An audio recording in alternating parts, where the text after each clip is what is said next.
Vite, je suis en retard. Je vais faire pipi. C'est l'heure de la piscine. Chut, taisez-vous, ça va commencer. Les tutos. Tuto.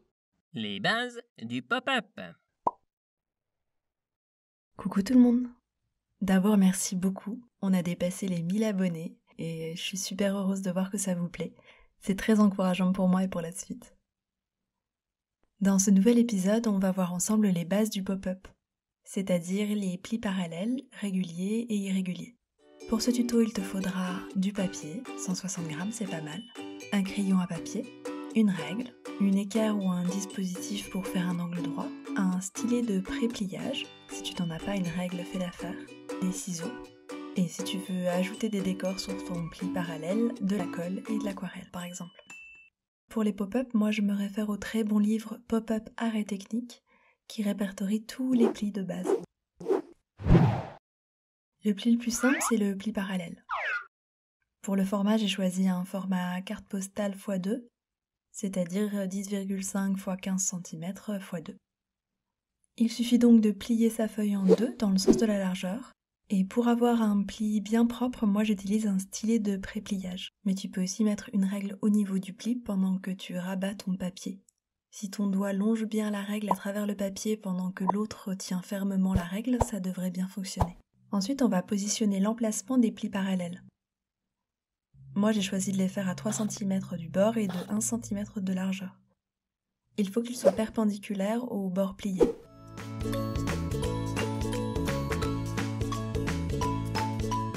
Quand c'est fait, je choisis une longueur. Moi j'ai pris 4 cm à partir du bord plié. Si vous voulez un parallélogramme intérieur plus grand, il faut compter plus. Et inversement, si vous le voulez plus petit, il faut compter moins. Je vous ai mis en rose les lignes à couper.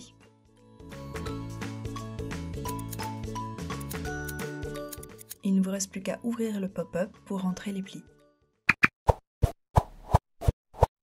Pour quelque chose de plus propre, vous pouvez marquer les bords des plis rentrants au stylet de pré-pliage.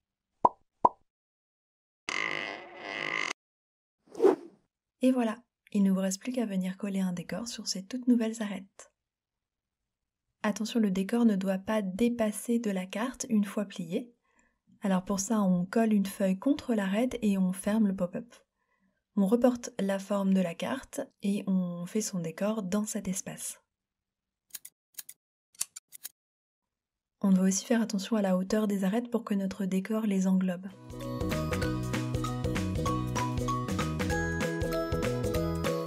Il ne nous reste plus qu'à découper et coller notre décor.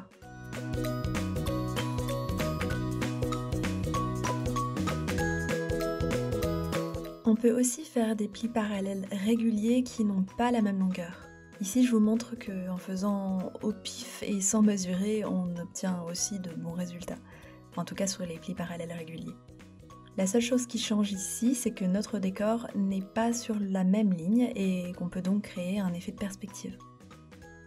Dans cet exemple, j'ai donc dû différencier mes décors, un plus éloigné sur mon arête la plus petite et un plus proche sur mon arête la plus grande.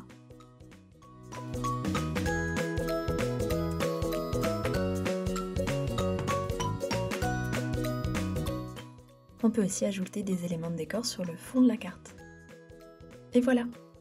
Pour un prochain tuto-co, je vous prépare une explication pour les plis parallèles irréguliers. Très utile quand on veut un élément haut en arrière-plan et bas en premier plan par exemple. Il vous permettra de créer davantage d'effets de perspective. Ce pop-up tient bien debout en 160 grammes et peut servir de décor par exemple à du théâtre d'objets.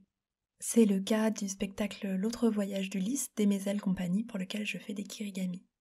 C'est tout pour aujourd'hui. J'espère que ce tuto vous a plu. On se retrouve très vite pour la suite de ce tuto-co.